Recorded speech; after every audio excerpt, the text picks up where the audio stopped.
Hey team, Luke Crusader Machining here. Welcome back for another video. I've collected over the years a lot of cool machining stuff, machines, equipment, and tooling. Someday, genuinely, I hope to have a small little museum showing it off. I love things vintage, I love machining, so I'm going to show you some of the cool stuff that I've collected over the years. So let's go. We're going to take a quick vintage machining tour. What I want to start with first is our Bridgeport. You probably have seen it in our last video, the last video that I made where I made an awesome hammer. And this is a Bridgeport mill that we use daily. Now, absolutely cool. And the cool thing about this machine is it has the shaper attachment. So on these old Bridgeport mills, you can swivel the base, you can swivel the head. I don't see a lot of them is the shaping attachment. This machine here, we will never get rid of. I hope someday my grandchildren work on this machine. The next one that we have here that I'd like to show is our Boyer Schultz surface grinder, the Challenger Deluxe. Boyer Schultz, made in Chicago. And this is one that we've had for a long time. My dad bought it, rebuilt about 16 years ago. We use this one all the time. The most powerful light the world has ever known. It holds size very, very well. Everything moves and spins freely.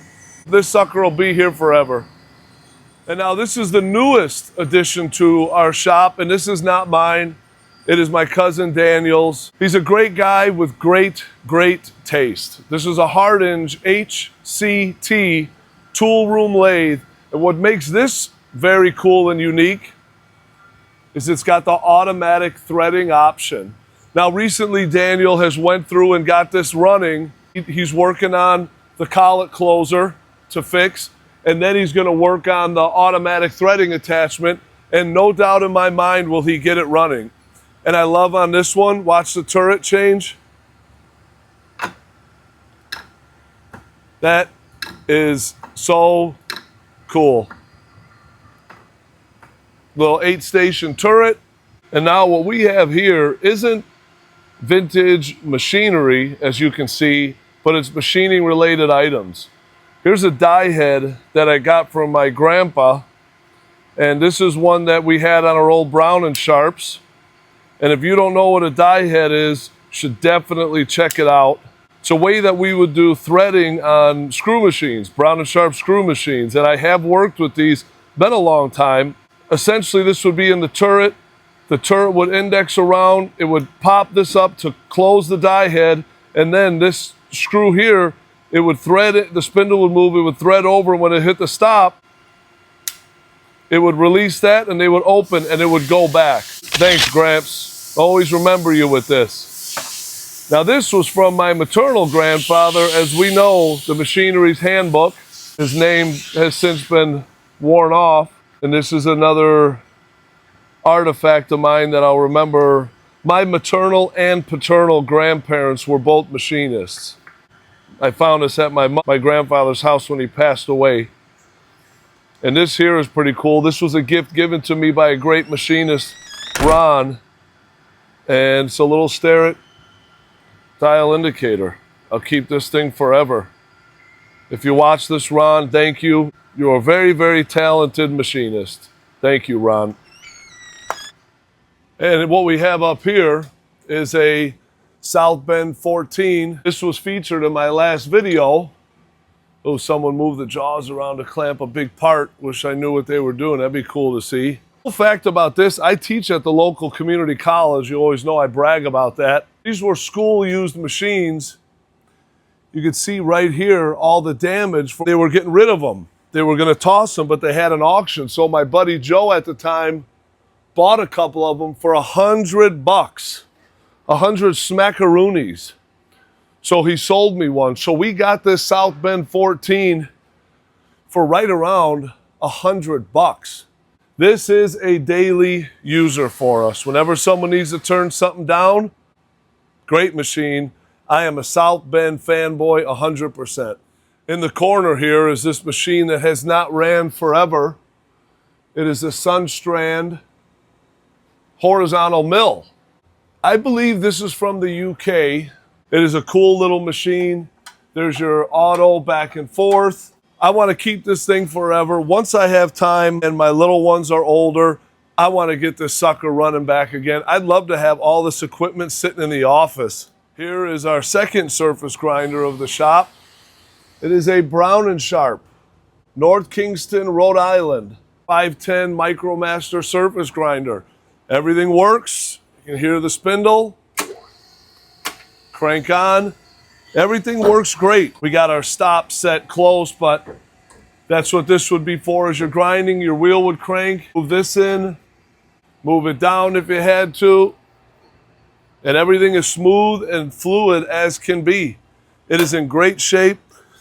When we got it, the handle was broken off, and it's aluminum. I don't know how to really weld that well, especially not aluminum, but luckily one of my employees at the time, Jake, knows how, so he welded the handle on.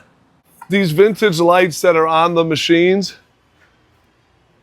it's almost like the Art Deco style.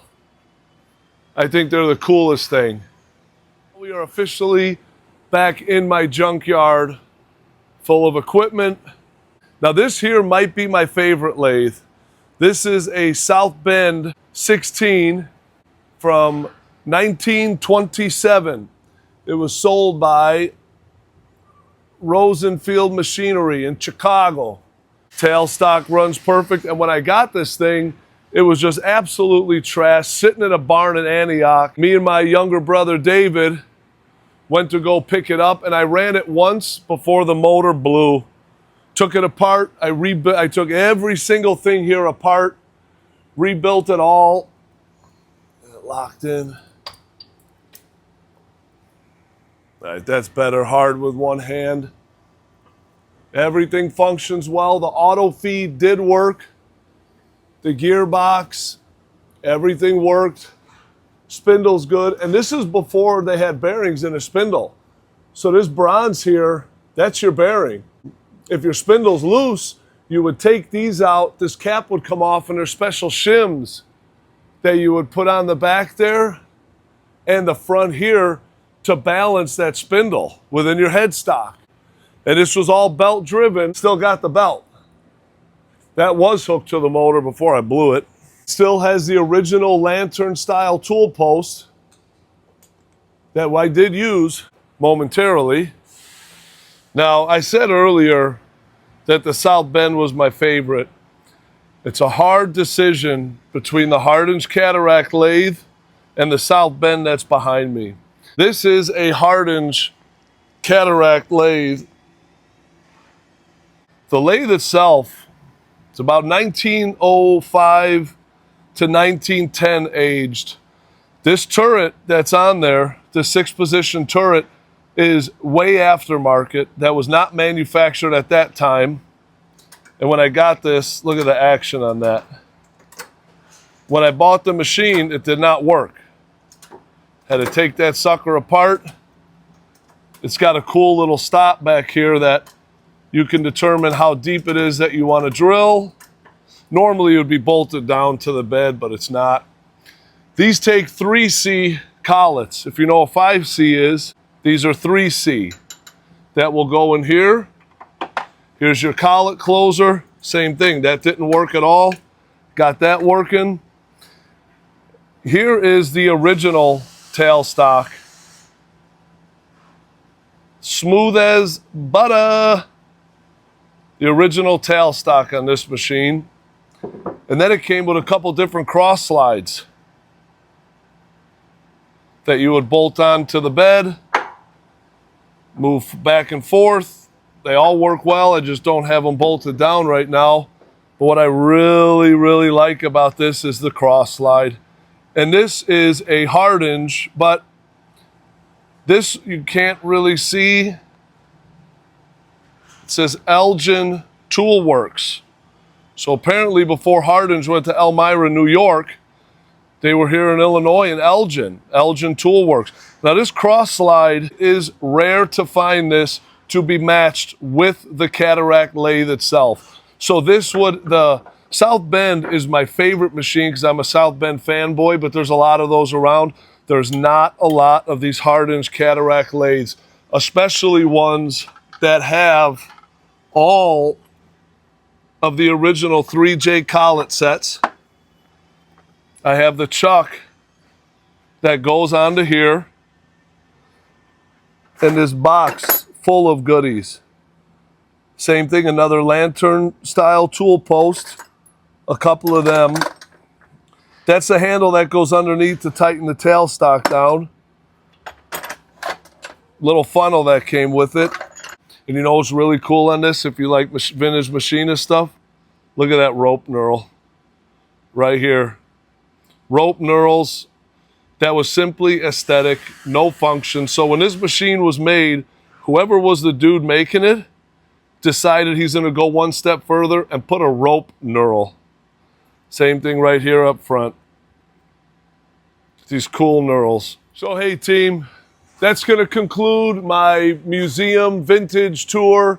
So I hope that you liked it. I just wanted to show you some of the older machines that we have a real big place in my heart, because how I pay my bills and feed my family is with machining. And to think that these machines did the same thing for someone over time, I can't let these things go in the junkyard. I hope you liked the video. Leave a comment. Do you have old machinery? Drop a like. Subscribe if you like the content. Find me on my socials, Luke at Crusader Machining on Instagram, TikTok, Facebook, and of course here at YouTube. Thank you for watching, and we will catch you next time.